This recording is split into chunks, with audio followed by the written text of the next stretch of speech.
ప్రజలకి అక్షర శిల్పి ఈనాడులో పేపర్ పెట్టి ఈ రాష్ట్రంలో అందరినీ కూడా దేశంలోనే చైతన్యవంతం చేసేటువంటి గొప్ప వ్యక్తి రామోజీరావు గారు మరణ వార్త వినగానే చాలా బాధాకరమైంది.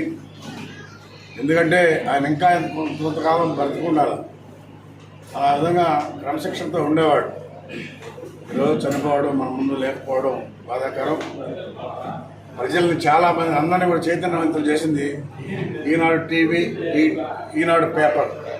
ఆ తర్వాతే కొన్ని కూడా వచ్చాయి.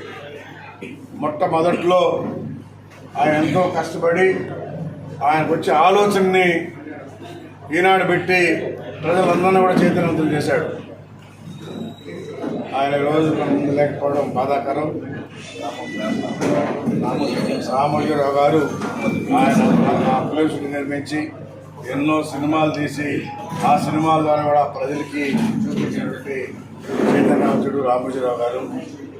ఆయన ఆత్మకు శాంతి కలగాలని మనస్ఫూర్తిగా కోరుకుంటూ ఆ వెంకటేశ్వర స్వామి కూడా ఆయనకి కలిగించాలని చెప్పేసి కోరుకుంటూ 2 నిమిషాలు మౌనం పాటించాడు.